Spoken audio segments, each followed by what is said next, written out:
मित्रों नमस्कार, मैं राम अवतार शर्मा, आपका ज्योतिष मित्र। आज का जो विषय लेके आए हैं, वृषभ राशि के 3 नक्षत्र और 9 चरण की बात करेंगे। उससे पहले गणेश जी की वंदना करेंगे और श्री श्याम सुंदर राधा रानी की हम चरण वंदना करेंगे। उसके बाद आगे प्रोग्राम को लेकर चलेंगे। ओम श्री गणेशाय नमः, श्री सरस्वत्यै नमः, श्री राधा कृष्णाभ्याम नमः। राधा मेरी मात है, पिता मेरे घनश्याम, उन दोनों के चरणों में कोटि कोटि प्रणाम। प्रिय दर्शकों राधे राधे, प्रिय भक्तों राधे राधे। जैसा कि आज एकादशी की आप लोगों को हार्दिक शुभकामनाएं। एकादशी जो व्रत करने वाले हैं उनको बहुत बहुत साधुवाद। ऐसे ही करते रहें और अपने जीवन को सुख में बनाते रहें। तो चलिए आज चलते हैं। जो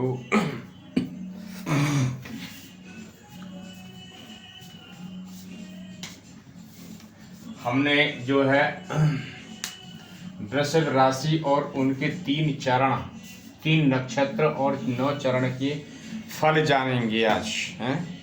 तो इसके क्या, वृषभ राशि में जो आपके नक्षत्र जो आते हैं, वृषभ राशि में 3 नक्षत्र आते हैं। एक आपका जो कृतिका नक्षत्र, रोहिणी नक्षत्र और आपका मृगशिरा। ये 3 नक्षत्र आते हैं।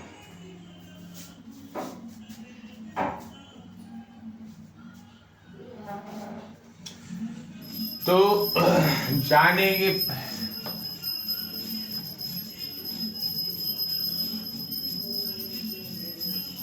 वृषभ। इनके जो स्वामी हैं वो हैं आपके शुक्रदेव। स्वामी शुक्रदेव। नक्षत्र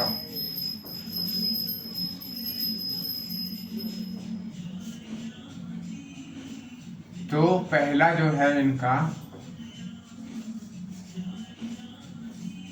कृतिका।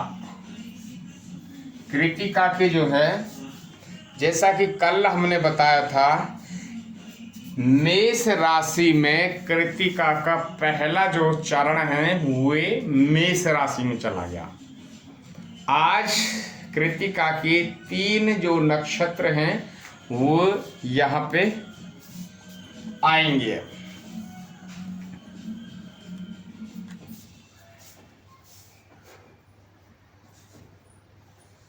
दूसरा, तीसरा, चौथा।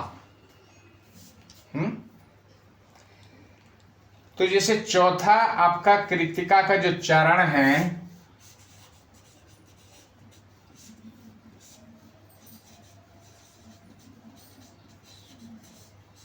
ऐसे में बंदा जो ऐसे जो यदि किसी का कृतिका नक्षत्र में दूसरे चरण में, यदि किसी का दूसरे चरण में जन्म होता है तो ऐसा बच्चा यशस्वी होता है। क्या होता है? यशस्वी। दूसरा, यदि किसी बच्चे का तीसरे उसमें जो जन्म होता है तो ऐसे में पुत्रवान होता है।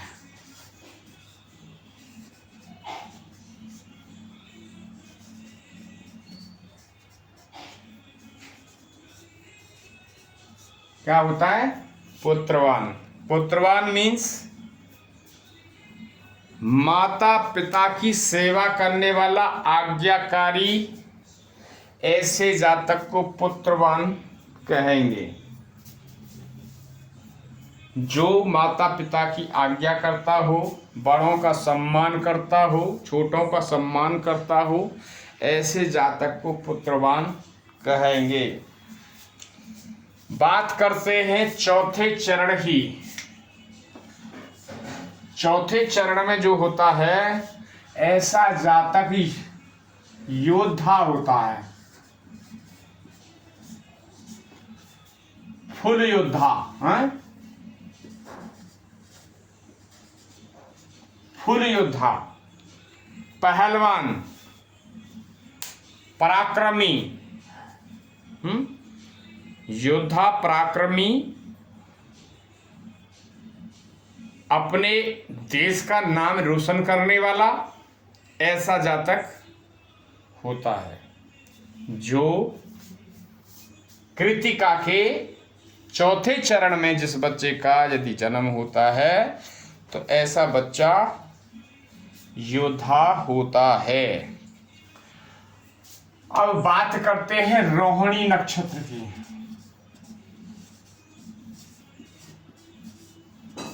रोहिणी नक्षत्र के 4 चरण इसमें आएंगे।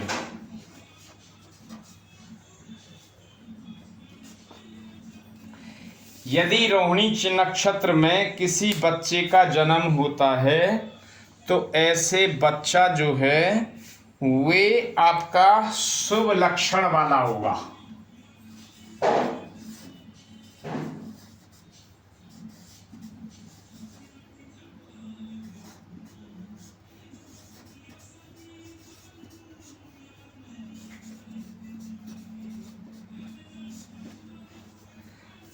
क्या होगा? रोहिणी नक्षत्र के पहले चरण में यदि किसी बच्चे का जन्म होता है तो ऐसा बच्चा शुभ लक्षण वाला होगा। मतलब जो भी उसके लक्षण होंगे वो सब शुभ शुभ होंगे। शुभ क्या है? शुभ लक्षण का मतलब ये है सुबह टाइम से जागना, ब्रह्म मुहूर्त में भगवान की पूजा पाठ करना, माता पिता की सेवा करना, भाई बहनों का सम्मान करना, साधु संतों का सम्मान करना, ये उसके अंदर शुभ लक्षण पाए जाते हैं। उसको कोई कभी भी कोई बुरा नहीं कह सकता है कि फलाने का बच्चा ऐसा, क्योंकि वो संस्कारी होता है। अब संस्कार कैसे डलते हैं? वो संस्कार जब माँ के गर्भ में होता है वो स्वतः ही या तो उनके माता पिता जो भक्ति भाव वाले, संस्कारी या शुभ लक्षण वाले हैं, तभी वो चीज़ प्रकट होती है। वैसे तो होगी नहीं कि जो सुबह से शाम तक गाली गलौज, मारपीट, ऐसे माहौल में यदि बच्चा गर्भ में है, गालियाँ मिल रही हैं, गालियाँ सुन रही हैं, तो जैसा सुनोगे वैसा ही वहाँ पे जाएगा और वो बच्चा वही धारण करता रहेगा। तो ये है।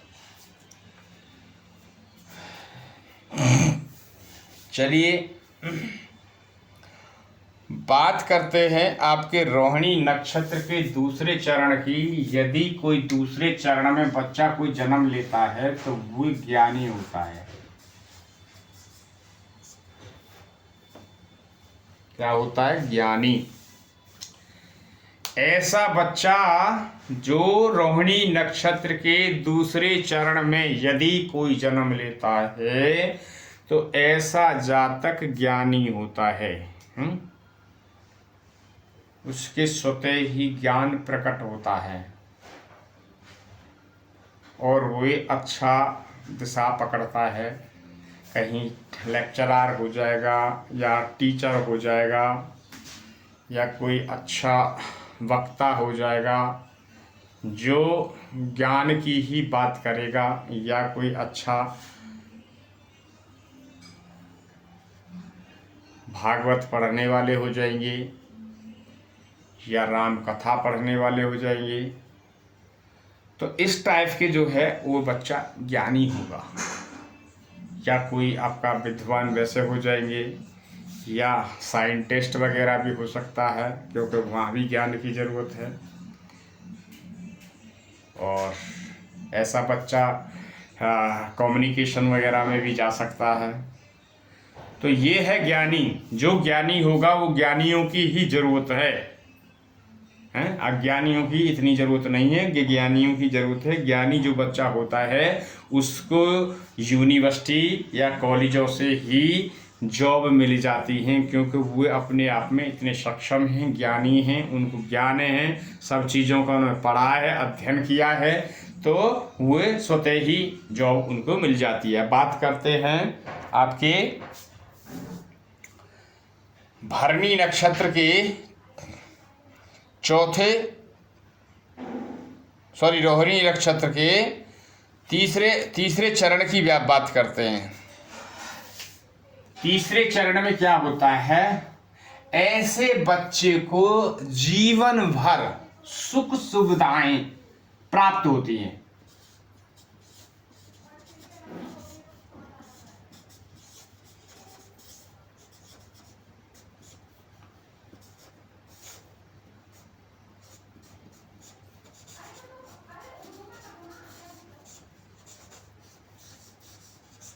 देखिए, रोहिणी नक्षत्र के यदि तीसरे चरण में किसी बच्चे का जन्म होता है तो उसको सुख सुविधाएं प्राप्त होती हैं आजीवन। ये भगवान की उस पर कृपा होती है। तो ऐसा बच्चा यदि आपका है, इस लक्षणों में है, रोहिणी नक्षत्र में तीसरे चरण में है, तो उसको उसी रास्ते में ढालें। जैसे अभी मैंने बात करी, दूसरे चरण में किसी का बच्चा है तो ऐसा बच्चा ज्ञानी होगा, बहुत दिमाग से तेज होगा। अपने अपने बच्चों का जब भी ये नक्षत्र वगैरह पहचानेंगे, जानेंगे उनमें कौन से चरण में हुआ है, तो जैसा बच्चा है उसको, और अगर जो आप लोग सपोर्ट करेंगे तो वो बच्चा और भी ज्ञानी हो जाएगा। मेरा कहने का तात्पर्य ये है। अब बात करते हैं रोहिणी नक्षत्र की चौथे चरण की। चौथे चरण की, ऐसा जातक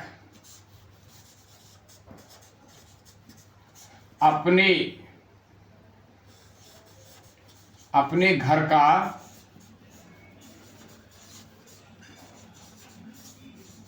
मुखिया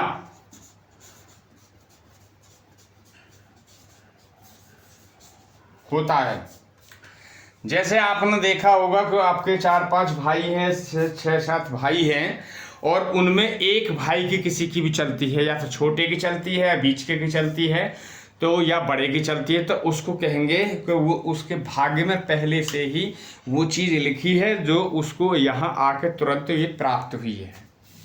तो ऐसा जो बच्चा है वो अपने घर का मुखिया होगा। उसका जो है समाज में मान सम्मान होगा उसको। ऐसे इंसान की जो है अच्छी कीर्तिवान होगा, और लोग उसकी समाज में अच्छी सोच रखेंगे उसके लिए कि ये बंदा अच्छा है। तो ये है आपका रोहिणी नक्षत्र के चौथे चरण की बात की हमने। अब इसके कितने चरण हो गए? आपके कृतिका के जो मेष से जो बचे थे 3 चरण यहाँ आ गए, और 4 चरण रोहिणी के हो गए। तो अब बचा मृगसरा के, और इसमें 2 चरण आएंगे। क्या?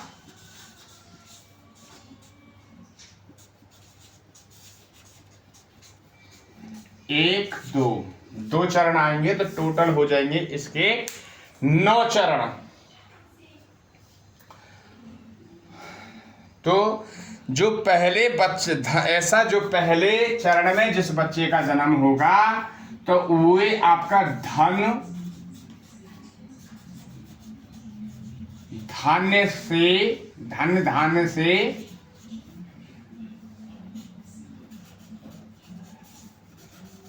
परिपूर्ण होगा। अपने जीवन में जब भी उसे अपनी लाइफ जिएगा तो उसके पास धन धान की कोई भी कमी नहीं रहेगी। यदि मृगशिरा का पहले चरण में किसी बच्चे का जन्म होता है तो ऐसा बच्चा धन धान से परिपूर्ण रहेगा। मतलब उसके जीवन में कभी भी कोई धन की कोई कमी नहीं आएगी, ऐसा मानना है। देन बात करते हैं मृगशिरा के दूसरे चरण की। तो ऐसा जातक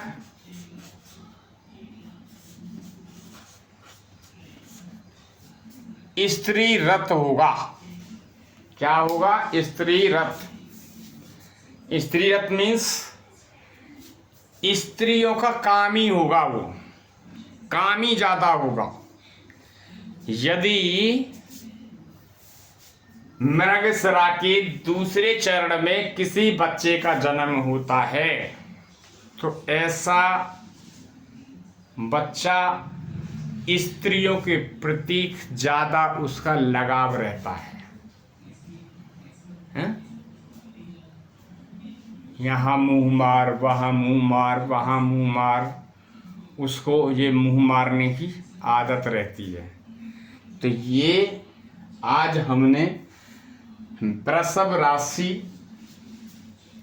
के 3 चरण नक्षत्र और 9 चरण की हमने बात की। तो ये बच्चे के लक्षण होते हैं। अभी जो आगे आने वाले कल हम जो करेंगे वे मिथुन राशि पे बात करेंगे और मिथुन के कुछ लक्षण बताएंगे कि क्या क्या लक्षण होते हैं। यदि आपको ये प्रोग्राम अच्छा लगता है तो आप लाइक एंड सब्सक्राइब करें और फॉलो रखें आप। हम अच्छी इसमें टिप्स कुछ आपको बताते रहेंगे ताकि आप जो सीखने वाले हैं सीखते रहें, और जिनको कुछ भी ऐसी जानकारी चाहिए तो हम जानकारी कंटिन्यू देते रहेंगे। और दूसरी बात, आज रात को मैं डेली अब रात में शाम के समय यदि कोई आपका प्रश्न है तो आप प्रश्न मेरे से आप कर सकते हैं। मैं ऑनलाइन लाइव 9 बजे से बैठूंगा, 9 से 10 बजे तक मैं लाइव रहूंगा। आप कोई उसमें एक प्रश्न आप पूछ सकते हैं तो उसका जो भी उचित आंसर होगा वो आपको दिया जाएगा, और आप हमारे साथ कंटिन्यू जुड़ सकते हैं और चैनल को लाइक एंड सब्सक्राइब करते रहिए। और यही आशा करूंगा कि आप हमेशा जुड़े रहें। और ये जो चैनल है ये मैं एक निमित्त हूँ, और ये तो चैनल जो है ये आप ही का चैनल है। इस पे आप कोई भी आपको परेशानी है तो आप इस पे आप अपनी जीवन में कोई चल रही परेशानी यदि कोई हमारे प्रश्न से आपका प्रश्न से दे भेजा और यदि हमने उसका मार्गदर्शन अपने उत्तर से दिया, हो सकता है आपका जीवन सुधर जाए उससे, तो आप मैसेज कर सकते हैं क्योंकि मैं ऑनलाइन आऊँगा। आप सब्सक्राइब जरूर कर लीजिए अभी रात को आपको, ताकि बेल आइकॉन ऑन कर लीजिए, बेल को ऑन कर लीजिए ताकि मैं ऑनलाइन जैसे मैं बैठूंगा 9 बजे तो तुरंत आपके यहाँ मैसेज जाए कि वो ऑनलाइन है, ताकि आप जुड़ सकें। आज के लिए इतना ही, फिर रात में 9 बजे हम बैठेंगे, फिर बात करेंगे। आज के लिए राधे राधे। एकादशी की आज की आपको ढेर सारी शुभकामनाएं। भगवान श्री कृष्ण राधा रानी आपके सब मनोरथ पूर्ण करें। राधे राधे।